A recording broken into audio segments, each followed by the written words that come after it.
श्री शिवाय नमस्तुभ्यम, हर हर महादेव। जैसा कि आज शुक्रवार है तो शुक्रवार को हम शाम का जो दीप जलाते हैं वो दीपक हमारा लक्ष्मी के लिए होता है। थोड़ा सा अलग दीपक होता है, रोजाना की तरह दिया नहीं जलाते हैं। लेकिन उसके पहले आप जान लें कि आपको अष्टमी तिथि का 3 बहुत ही अचूक सा उपाय बताएंगे। बहुत ही अचूक सा उपाय आप किसी भी कामना के लिए कर सकते हैं, तो वीडियो के अंत तक आप ज़रूर बनें ताकि आपको पूरी जानकारी प्राप्त हो। तो पहले तो इस दीपक के बारे में जान लें कि शुक्रवार को किस तरह से शाम को दीपक जलाया जाता है। हमने एक वीडियो अपलोड भी किया था, शायद आप देखे नहीं होंगे तो उसे ज़रूर देखिएगा, नहीं तो आप थोड़ा सा समझ सकते हैं। शुक्रवार के दिन लक्ष्मी के लिए, जिनके घर में धन आते हैं टिकते नहीं, पैसों की बड़ी किल्लत होती है, उनके लिए शुक्रवार के दिन शाम के समय आप रुई लीजिएगा। यहाँ पे आपको रुई लेनी है और सुंदर सुंदर सी 2 बाती बना लेनी है और इसमें डालना है आपको घी, और घी डाल करके आप इस दिए को जला दीजिएगा। 1 बाती आपको उसी दिए में रखना है, 1 ही बाती जलाना है, लेकिन डालना आपको 2 बाती है। उसके बाद इस दिए को जला करके इसमें आपको थोड़ी सी मिश्री डालनी है। कितनी मिश्री डालेंगे तो 4 से 6 दाने आप इसमें मिश्री डाल दीजिएगा। मिश्री डालने के बाद इस दिए से आपको माता लक्ष्मी की आरती करनी है। यह उपाय आपको मात्र शुक्रवार के दिन करना है। शुक्रवार के दिन जो भी इस उपाय को करते हैं उनके घर में इतना धन आता है, इतनी संपदा आती है, माँ लक्ष्मी का स्थायी रूप से वास होता है। तो आप प्रत्येक शुक्रवार को इस तरह से दीपक जरूर जलाइएगा। उसमें थोड़ी सी मिश्री या चीनी डाल करके, वैसे मिश्री ही आप डालिएगा। तो ये तो हो गया आपका शुक्रवार का। अब चलते हैं जो आपको अष्टमी तिथि पे करना है उपाय। जैसा कि आपको पता है कि कल ज्येष्ठ माह की अष्टमी तिथि है। अष्टमी तिथि के दिन आपको शमी पत्र का उपाय जरूर करना चाहिए। शिवलिंग पे यदि आप अष्टमी तिथि के दिन शमी पत्र समर्पित करते हैं तो आपकी ऐसी कोई भी मनोकामना नहीं है जो आपकी कामना पूरी ना हो।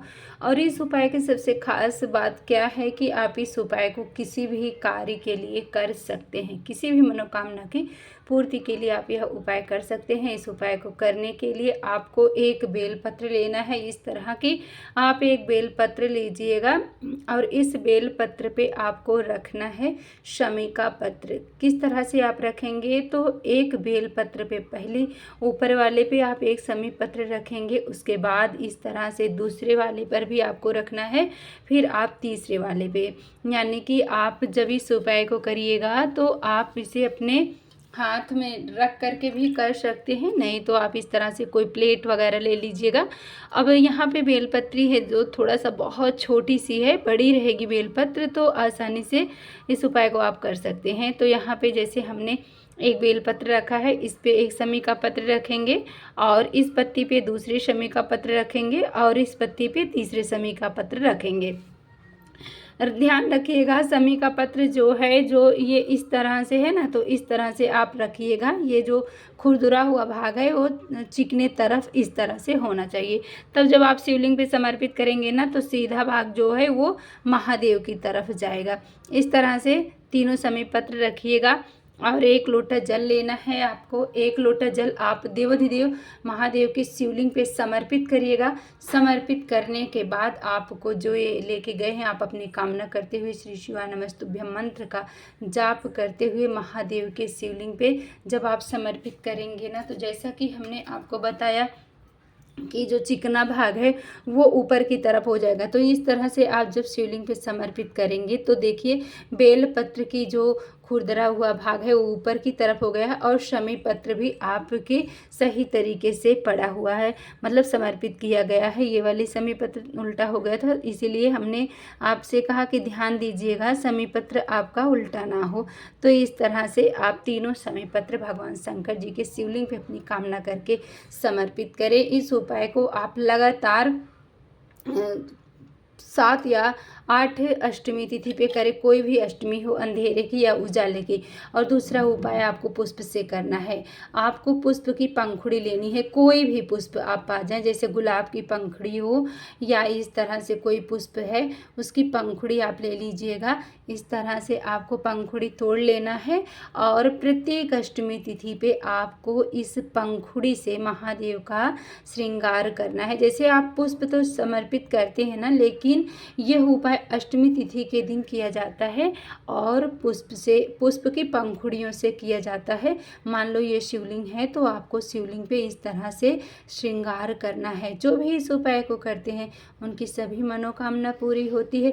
घर में सुख शांति समृद्धि माँ लक्ष्मी की कृपा और व्यापार में वृद्धि बनी रहती है।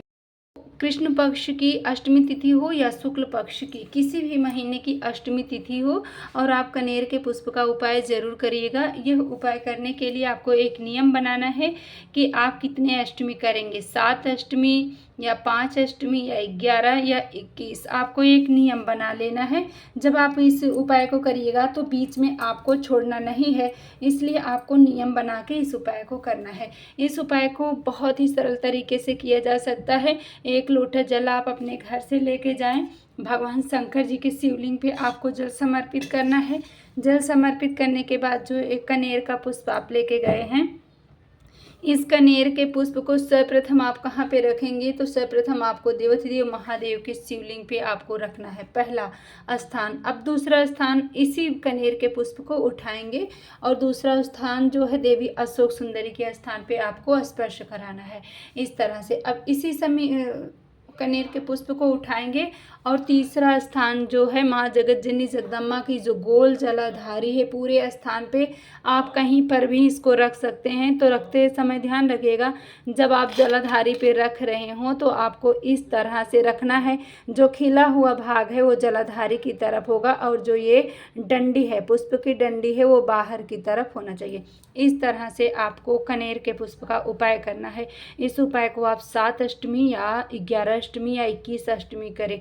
ऐसी कोई भी कामना नहीं है जो आपकी कामना पूरी ना हो। नौकरी, व्यापार, धन, संपदा, कर्ज मुक्ति, रोग मुक्ति, पढ़ाई में बच्चे का मन नहीं लगता, किसी भी कामना की पूर्ति के लिए यह उपाय आप ज़रूर करिएगा। चैनल पे पहली बार आए हैं तो आप चैनल को सब्सक्राइब करें, वीडियो को ज़्यादा से ज़्यादा शेयर करें, कमेंट में हर हर महादेव ज़रूर लिखें।